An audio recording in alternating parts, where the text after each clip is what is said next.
जय हिंद दोस्तों। आज समझते हैं कि परिसंचरण तंत्र हमारे शरीर में कैसे होता है और इसकी आवश्यकता क्यों है और किस माध्यम से, किस प्रक्रिया के, किस सिस्टम के हिसाब से यह परिसंचरण तंत्र होता है। जो हमारे शरीर में खून का बहना होता है या खून का जो प्रवाह होता है किस माध्यम से होता है, इसको पूरी तरह से जानेंगे। लेकिन परिसंचरण तंत्र क्या होता है? ये एक प्रकार का परिवहन सिस्टम होता है जिसके माध्यम से रुधिर हमारे पूरे शरीर में फैलता है और हर एक कोशिका तक जाता है। हमारा शरीर विभिन्न प्रकार की कोशिकाओं से बना होता है जिनको पोषक तत्वों की आवश्यकता होती है और इस पोषक तत्वों के पहुंचाने के लिए एक परिसंचरण तंत्र की आवश्यकता होती है, यानी जो रक्त का संचार कर सके पूरे शरीर में, वो एक प्रणाली होती है और इस प्रणाली के माध्यम से पूरे शरीर में ऑक्सीजन को जो है पहुंचाया जाता है। और इन कोशिकाओं को सही तरीके से कार्य करने के लिए ऑक्सीजन एवं पोषक तत्व की आवश्यकता होती है तथा इनमें जो उपस्थित अपशिष्ट पदार्थ होते हैं, जो अपशिष्ट उत्पाद होते हैं, उनको बाहर निकालने का भी एक वातावरण की आवश्यकता होती है जिससे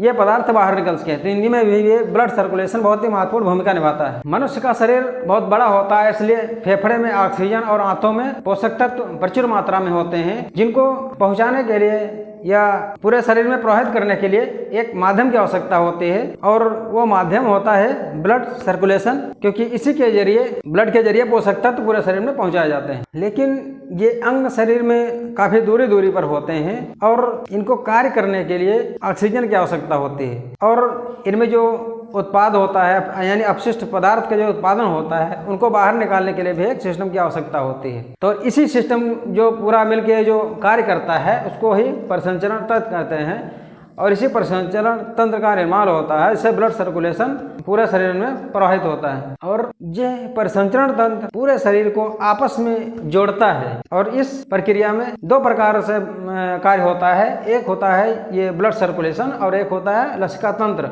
ये दोनों प्रक्रियाओं के माध्यम से पूरे शरीर में ब्लड प्रवाहित होता है। एक प्रकार समझ लीजिए जैसे सड़क परिवहन हो गया, यानी जो जैसे रोड का जाल होता है पूरे देश में या पूरे शहर में, तो बसें जो चलती हैं एक प्रकार रोड के माध्यम से चलती हैं। अगर रोड नहीं होंगी तो बसें कैसे चल पाएंगी? इसी प्रकार जो हमारा ब्लड चलता है हमारा शरीर में, उसको भी एक माध्यम होता है। वो माध्यम होती हैं नलिकाएं होती है छोटी छोटी, उनके माध्यम से पूरे शरीर में जाता है और फिर बड़ी नलिकाएं होती हैं, फिर धीरे धीरे आगे जाके फैल जाती हैं और फिर वो आगे जाके धीरे धीरे जो छोटी छोटी नलिकाएं होती हैं फिर आगे इकट्ठा होके ये फिर एक सिंगल नलिकाएं का निर्माण करती हैं, जिनके माध्यम से ये फिर पूरा जो है ब्लड हृदय तक आता है। इसीलिए इसको कहा जाता है ब्लड सर्कुलेशन, यानी ये पूरा सर्कुलेट होता रहता है पूरे शरीर में। यानी हृदय से इस साइड से ब्लड, इधर से ऑक्सीजन वाला रक्त गया और फिर ये पूरे शरीर में फैलकर और वापस इधर से चला आया, यानी पूरा सर्कुलेट होता रहता है। इसीलिए इसको ब्लड सर्कुलेशन कहा जाता है और इसी के माध्यम से पूरे शरीर में पोषक तत्व एवं आवश्यक पदार्थ जो होते हैं पूरे शरीर में पहुंचाए जाते हैं। अब देखना है कि इसके कार्य कौन कौन से होते हैं। तो ये देखने से पहले अगर हमारे वीडियो पे आप लोग नए हैं तो ये वीडियो लाइक कर दीजिए और ये चैनल को सब्सक्राइब कर लीजिए ताकि ऐसे ही इन्फॉर्मेटिव वीडियो आपको मिलते रहें। और हाँ, ये वीडियो सभी लोगों के लिए है, वो चाहे एग्जाम की तैयारी कर रहा हो या किसी एग्जाम की तैयारी कर रहा हो और या ऐसे भी हो, तो वो सभी लोग इसको देख सकते हैं। जानकारी इस वीडियो के माध्यम से आप लोगों को प्राप्त होगी और वीडियो बहुत ही इन्फॉर्मेटिव होने वाला है, इसलिए बने रहिए। और जानते हैं कि जो ब्लड सर्कुलेशन होता है शरीर में, ये हमारे कौन कौन से कार्य में मदद करता है और किस तरह इसको जरूरी है, क्यों इसको पढ़ना जरूरी है। लेकिन इसके माध्यम से ही, इसके जरिए ही पूरा शरीर हमारा चलता है और आदमी जीवित रहता है। इसलिए ये आवश्यक बनता है कि इसको जानना हमें जरूरी है। सबसे पहले जानते हैं कि रक्त परिसंचरण किस कार्य में मदद करता है। तो फेफड़ों से जो ऑक्सीजन होती है वो ऊतकों तक जाती है और CO2 जो है ऊतकों से फिर फेफड़ों तक आते हैं। यानी जो हम ऑक्सीजन ग्रहण करते हैं वो पहले फेफड़े में जाती है, इसके बाद फेफड़े से रक्त के माध्यम से नलिकाओं से होकर पूरे शरीर में जाती है और फिर वहाँ से जो CO2 ग्रहण करती है ऊतकों से, यानी छोटी छोटी नलिकाओं से, जैसे उंगलियाँ या बिल्कुल महीन नलिकाएँ होती हैं, इनके माध्यम से फिर यहाँ से CO2 जो होती है, कार्बन डाइऑक्साइड, उसको ग्रहण करती है और फिर जो है वापस हृदय में आती है और हृदय से फिर फेफड़े में जाती है। इस तरह ये प्रक्रिया चलते हैं, यानी ऑक्सीजन का पूरे ऊतकों तक पहुंचाने का काम करती है। इसके बाद आंतों से ये पोषक तत्व होते हैं यकृत तक आते हैं और फिर यकृत से ऊतकों तक जाते हैं। यानी जो हम भोजन करते हैं तो हमारे भोजन में बहुत सारे पोषक तत्व होते हैं, खनिज पदार्थ होते हैं उनको आंत के द्वारा ग्रहण किया जाता है और फिर ग्रहण करते हैं लीवर को दिया जाता है।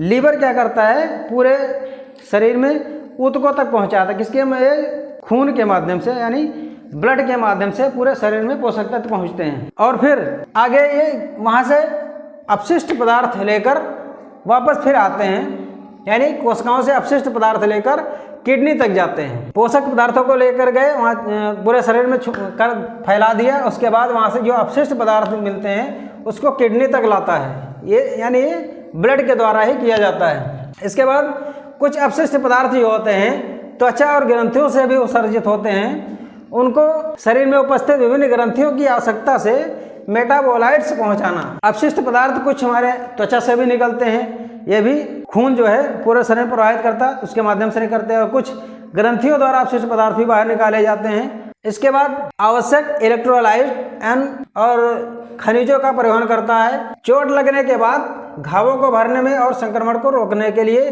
थक्कों के माध्यम से जो छिद्रों को भरना, यानी जब हमारे शरीर में कहीं चोट लग जाती है या कहीं संक्रमण हो जाता है, कोई संक्रमण से ग्रस्त होने लगता है शरीर, तो यानी जो थक्के अगर बनाने काम है तो जो छिद्र हो जाते हैं, यानी जो कट जाते हैं, थोड़ा सा भी अगर हम कट जाते हैं तो क्या होता है? थक्का बनता है। थक्का क्यों बनता है? ब्लड में हमारे जो है थक्का बनाने के जो तत्व होते हैं वो लीवर के द्वारा भेजे जाते हैं, फिर उसी के माध्यम से यहाँ थक्का बनता है। इसके बाद ग्रंथियों से हार्मोन्स भी रिलीज किए जाते हैं, वो भी ब्लड के माध्यम से पूरे शरीर में प्रवाहित होते हैं। और पूरे शरीर का तापमान नियंत्रण रखना, यह भी ब्लड का काम होता है। फिर आपके प्रतिरक्षा प्रणाली के घटकों को शरीर में घुसे रोगजनक कारकों पर हमला करने के लिए उस जगह तक ले जाना, यानी प्रतिरक्षा प्रणाली के जो घटक होते हैं जो संक्रमण को मारने का काम करते हैं, वो घटकों को जहाँ पर संक्रमण होता है वहाँ तक पहुँचाने का कार्य जो है ये ब्लड के द्वारा किया जाता है। मान लो कहीं पर संक्रमण आ गया, या फेफड़े में आ गया, या कहीं नाक में आ गया, या गले में आ गया, तो हमारा शरीर क्या करता है, उसमें जो इम्यूनिटी सिस्टम होता है पहले उसको मारने की कोशिश करता है, और वो जो उसके घटक होते हैं ब्लड के माध्यम से ही उस जगह तक पहुंचाए जाते हैं जहां पर संक्रमण होता है। अब ब्लड के ये सारे कार्य हृदय के द्वारा परिसंचरण के माध्यम से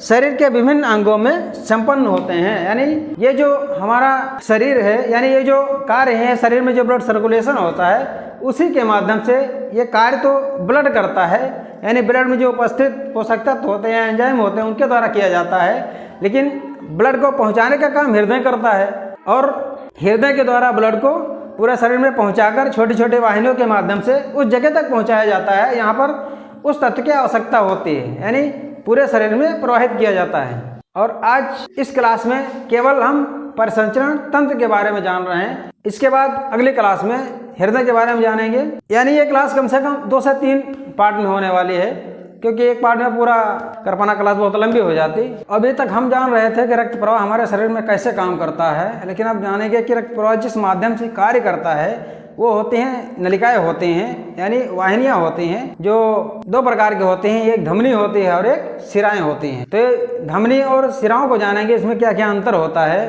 और धमनी क्या काम करती है। धमनी जिससे शुद्ध रक्त यानी ऑक्सीजन युक्त रक्त पूरे शरीर में प्रवाहित किया जाता है, उसे प्रवाहित होता है।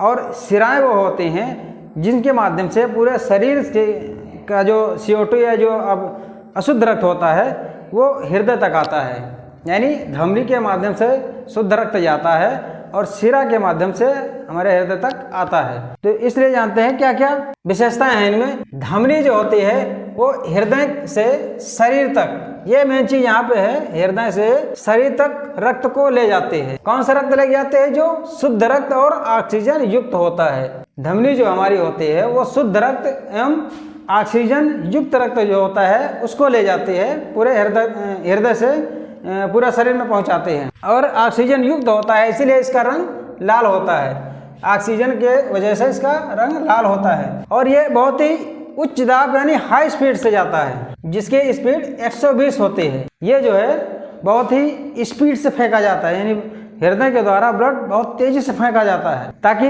पूरे शरीर में पहुंच जाए ऑक्सीजन युक्त रक्त। और इसकी जो है स्पीड 120 होती है, इसीलिए जो डॉक्टर नापते हैं, देखा होगा आपने, तो 120/80 जो होता है नॉर्मल BP होता है, यानी ब्लड प्रेशर, यानी 120 की रफ्तार से जाता है और वापस 80 की रफ्तार से आता है।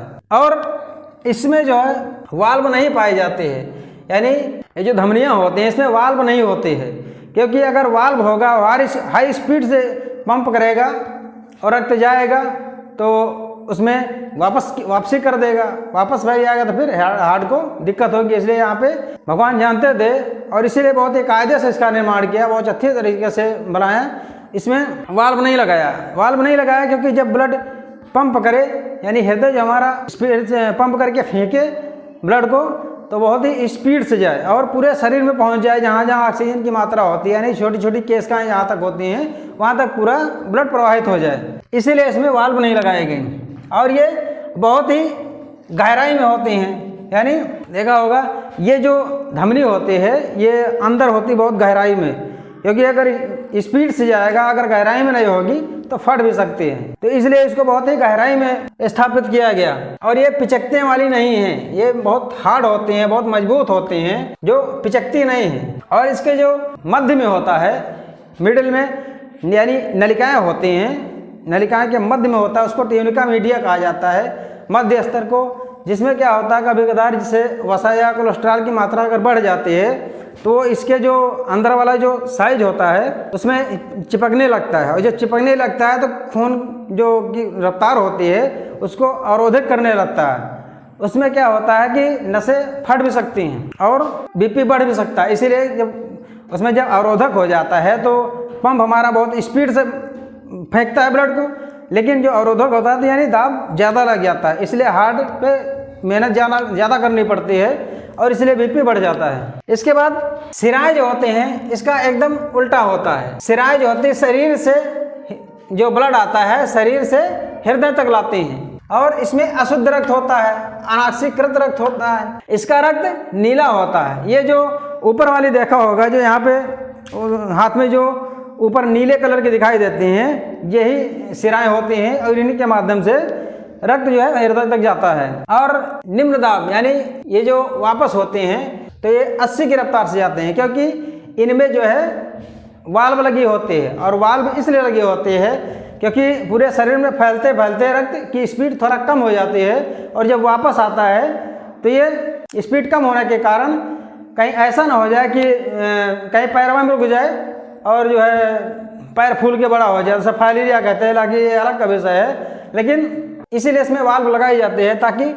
और ये जो है ये जैसे होते हैं ऊपर को जाते हैं तो इसमें वाल्व होते हैं ताकि ये जितना भी रक्त नीचे से ऊपर जा रहा है तो वाल्व उतने से ही रोक लेता है और उतने पे बंद हो जाता है। इस तरह वाल्व होते हैं, क्योंकि पूरे शरीर में फैल जाता है रक्त तो उसकी स्पीड लो हो जाती है। यानी आप गेंद लो और दीवार पे मारो तो क्या जितनी स्पीड मारोगे उतनी स्पीड से वापस नहीं आएगा, इसीलिए इसकी स्पीड कम हो जाती है, तो उसमें वाल्व लगी होते हैं जिनके माध्यम से रक्त जो है फिर वापस वही CO2 वाला रक्त होता है जो फिर वापस शरीर में ना फैले और धीरे धीरे करके स्पीड से वो हृदय तक पहुंच जाए। नसें इसकी त्वचा में होती हैं और लचीली बहुत ही विक्त होती है, यानी बहुत मुलायम नसें होती हैं। ऊपर देखा होगा ये वाली जो होती हैं नसें, ये ऊपर जो होती हैं ये एकदम बहुत ही लचीली बहुत ही मुलायम होती हैं और ये पिचक जाती हैं। इनकी ट्यूनिका मीडिया नहीं होती है, यानी इनका मध्यस्तर नहीं होता है, क्योंकि ये बहुत ही पतली नसें होती हैं।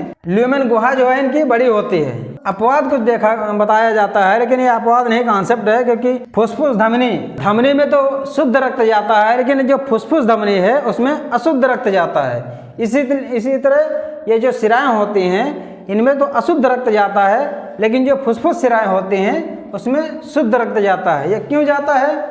क्योंकि जब ब्लड हमारे शरीर तक जाता है, यानी जब सिराओं के माध्यम से शरीर में गया और फिर वहाँ से फेफड़े को भेजा जाता है, ये बिल्कुल इसका उल्टा होता है। यानी सिराओं के माध्यम से जो हमारे हृदय में ब्लड पहुँचता है तो वहाँ से फिर फुसफुस धमनी द्वारा फेफड़े को भेजा जाता है, और उसके बाद सिराओं द्वारा जो वहाँ से फिर आती है सिरा के माध्यम से आता है, तो वो शुद्ध रक्त आता है, और वो शुद्ध रक्त फिर हृदय द्वारा पंप करके फिर जो है पूरे शरीर में धमनी के माध्यम से भेजा जाता है। इस तरह ये अपवाद नहीं पूरा कॉन्सेप्ट होता है। इसको हम हृदय का जो पार्ट पढ़ाएंगे उसमें एकदम क्लियर बताएंगे कैसे क्या होता है और कितने पार्ट होते हैं हृदय में, और कैसे रक्त को पंप किया जाता है, कैसे ECG निकाला जाता है इसका, और इसको जो पेसमेकर जो होता है वो लगाने की प्रक्रिया होती है, बहुत सारा है जो कॉन्सेप्ट आपका क्लियर हो जाएगा। तो आज के वीडियो में बस यहीं तक, अगर इससे ज़्यादा करेंगे तो वीडियो लंबा हो जाएगा। तो मिलते हैं कि नेक्स्ट वीडियो में, तब तक के लिए जय हिंद जय भारत।